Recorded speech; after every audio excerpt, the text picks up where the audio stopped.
So I love working here inside my studio and seeing some of my previous projects displayed on the walls throughout the space, or being greeted by this massive 8.5-foot tall Magneto statue.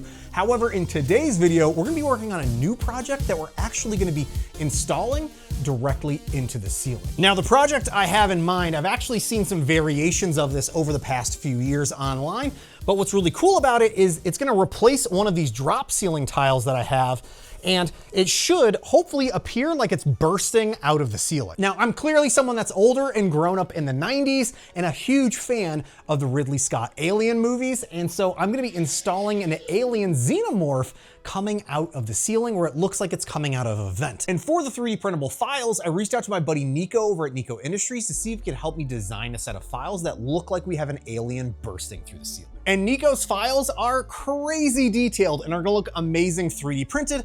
However, I want to take things a step further by jumping on my iPad and 3D modeling out an insert here for my drop ceiling. Now, I also want to make sure that I have the proper dimensions for the actual ceiling tiles so that our 3D print will sit flushly inside the frame there in our ceiling. So I need to get some measurements for this and then get a 3D printed base model. And I'm designing a recessed box that our Xenomorph should be sitting in, so it hopefully looks like it's actually inset in the ceiling. I also designed this outer frame that should allow me to print this in multiple colors, and it's sliced up to perfectly fit each of these individual parts over on the Centauri Carbon, which just so happens that Elegoo is the sponsor of today's video. They are the makers of this incredibly fast and affordable Core XY fully enclosed 3D printer that not only prints incredibly fast, but also produces some ridiculously amazing 3D prints like we're seeing here with the alien prints. And since it's fully enclosed, this allows you to work with a whole variety of materials. I'm printing with just PLA here, but you could be printing with PETG, ABS, ASA, you name it, this printer can handle it. And I can't understate just how amazing the prints are that you can get off of this machine, especially for that price point of $300. And if you haven't tried out Elegoo's filaments, you are seriously missing out. I'm printing these all in their rapid PLA for this project, and they just look incredible. If you're interested in more information about any of Elegoo's 3D printers, you'll obviously find links to those down below. And after a whole lot of 3D printing, all of the parts for this build have finished printing, and now it's just a matter of getting all these parts assembled. So first up, we're gonna get the base that we split up into 4 individual parts to have printed on the Neptune 4 Max.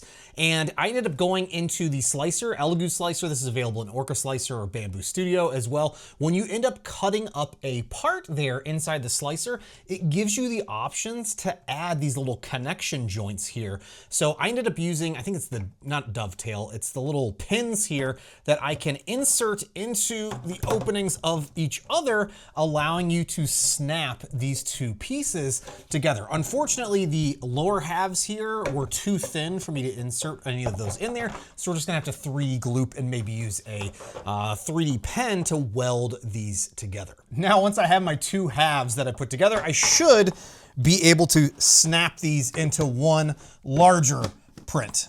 There we go.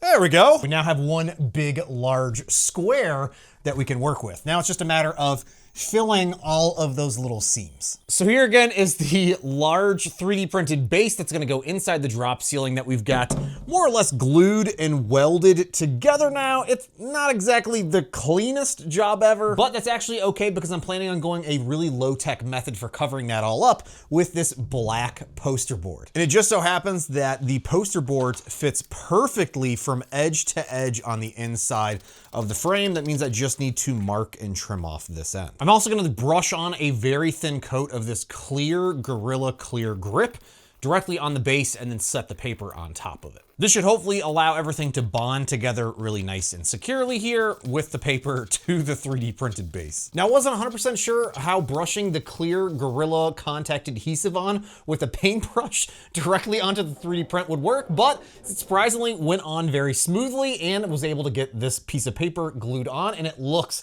100% better, but I think we can take this one step further and make it look extremely dark. And to do that, we're gonna be using the world's blackest paint. This is Black 3.0. I've never used this stuff before and I ordered it like 4 years ago, so let's test it out. And after applying 4 coats of the world's blackest paint, I have to say I'm not entirely thrilled with the end results here. It's definitely darker than what we had originally. However, there is some streaking that I'm seeing in this, and it might be due to the fact that we applied this to a poster board, but I'm hoping once we have it all installed, we won't even notice it. Now for this black and yellow outer frame, again, I printed all these individual parts over on the Centauri Carbon, and one really cool feature that I like about this 3D printer is that anytime you add a pause insert into the print, it automatically changes out the filament on the printer, which might not work out great for every project, but for this one was fantastic because I had so many different parts that I was needing to print and color swap. And I immediately noticed with these first sets of prints that I needed to go back into the slicer and adjust the number of top layers from 5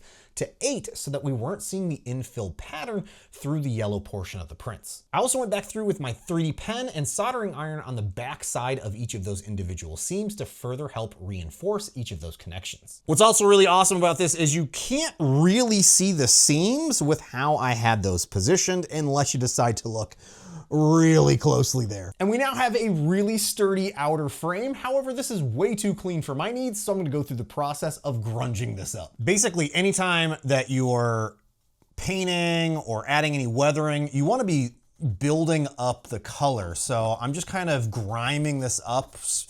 Not really any rhyme or reason to where I'm placing this. I'm just kind of getting it in there, and then we can start applying other colors or further building up on the browns here that we're working with to get this just to look a little bit more grimy. I'm also trying to let this sit for just a few seconds here and then quickly brushing it away with a paper towel, and also making sure to get into the black. Even though we're not necessarily able to see it so much right here that I'm putting it in, I still want a little bit of texture in this with the different color pigments that we're applying to this. We don't want it to just be one flat color if we're trying to have this be a little bit weathered and aged. The other thing that I'm doing is I have my brown paint here, but I also have some water that I can mix in with this to help dilute it and really water it down. I don't want this going on super heavy because I just kind of want it to soak in and then be able to wipe it up a bit. I just want this to be as blotchy and dirty as possible. Another really cool thing about this whole process is, again, these are just raw 3D prints directly off of the Centauri Carbon. And because of that, the moisture or the liquid is really able to seep into the layer lines of the prints and help give it that sort of naturally dirty effect versus me painting it on, so to speak. I don't know quite how to explain that, but it just seeps really into the pores, if you will, of the print surface. And to help add another layer of dirt and grime to this, we're gonna be using these paints from Goblin Huts. This is their rust and moss paints, and yeah, it just really helped take this up to another notch of just looking really aged and nasty. Then it's just a matter of installing the magnets on the back side of this frame. Now take a look at these prints that came off of the Centauri Carbon here. These are looking so good and clean. When it comes to these types of prints here, I try to do as bare minimum as possible when it comes to actually finishing and sanding to really finish these off. So thankfully I ended up using Elegoo's Rapid Black PLA, which already has this sort of glossy finish to it. So I'm hoping I don't really have to do anything other than get this assembled and then add a little bit of dry brushing to it to just help make some of the details pop on the prints. Also, here's the print that I ended up using the Make Overhangs Printable function within the slicer. And yeah, no supports were used on this and it turned out super clean. And obviously I did not use that same function on all of these prints because I don't want it to affect some of the details here, like on the mouth or on the upper head area where we were printing these. And to assemble this all, I'm just gonna end up 3D glooping all of the parts together here so that we can just get this all sort of welded together. And what's nice is they all have little key registry marks that you should be able to just nest these within each other, like for the tail or for the upper jaw to the lower back of the head here. One area that I am going to have to slightly modify is the mouth opening here for the lower jaw, and then the little mini mouth there is supposed to slot into place there, but unfortunately these two little areas are blocking it, so I'm just going to Dremel those out so that I can slide this in place. Instead of Dremeling that out, I'm going to try using a heat gun to see if we can stretch the opening here ever so slightly so that we can slot this in. That actually worked so much better than Dremeling it out and making a mess. And check this out. This looks so good. Look how clean all the details turned out here on the Xenomorph head. I still haven't even dry brushed this. Just got everything assembled here. I can't stress enough how awesome the Centauri Carbon is. For 300 bucks, the detail that you can get off of this 3D printer is just insane. Now, I just 3D glooped everything together, and I've got a seam line that runs in the back of the head here. So you can't really see it in the jaw area, so I'm not too concerned about that. But when this is actually mounted, I don't think we'll be able to see that seam line. All right, I'm eating my words right now because that seam is definitely going to be a challenge because I've already welded everything together, and just positioning this against the frame that I've created here. Nikko's files are awesome, but it's designed to be wall mounted, not ceiling mounted. So it looks like it's coming out of the wall at you, which is awesome. However, if I'm hanging this from my ceiling, all you're gonna see is the top portion of the head and that big, huge seam, and you're not even gonna be able to really see the face. So I think what I'm gonna do is modify Nikko's file and get it reprinted so that when I'm actually mounting it from the ceiling, it's gonna be angled versus vertically up and down. So I was able to modify the files and get them reprinted here on the Centauri Carbon. And here's just a quick look that there is, in fact, a massive difference between the modified version of the file and the original one, that I used this back part to reshape it so that it was more just basically elongated and angled. And then the back of the head, where you can see it's much larger here, I basically used an Elegoo slicer, the cut function, to trim that off. And the next big challenge I'm gonna have is actually cutting off the back of the head here where we've welded the parts together. And to do that, I'm gonna be using this ultrasonic knife to try and cut back through where I've welded everything together. I can't believe that worked, but I was able to get the two parts separated. And after using a little bit of 3D gloop and then welding with the 3D pen and the soldering iron, it's looking pretty good. It's a little smoother than it was previously, but not too bad considering I had to hack it apart to get this new back half installed. So where the flat part is, that's where it's gonna be attached to the ceiling, and we should have it angled much more down at an angle versus the straight vertical down that it was previously. And to get our alien painted, I'm gonna be using a technique called dry brushing, where we take a little bit of paint and apply it to the end of our makeup brush that I got from the dollar store, and I'm basically gonna wipe away almost all of the paint so that I'm just faintly applying a very thin coat of our paint directly to our print. This is really gonna help highlight some of the textures, as well as allow us to apply multiple different shades to our print so that it's not just a flat black object. This is just a really simple and effective way of adding some color to your projects. Also, don't sleep on the dollar store makeup brushes. They work fantastic for these projects.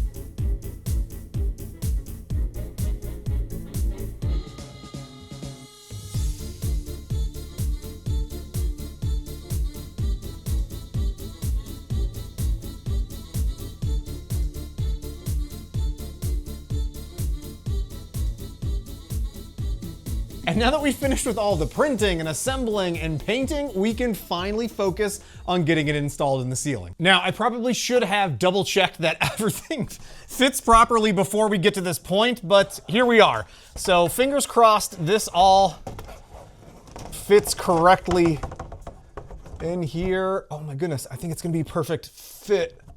No, oh, there we go. There we go, perfect.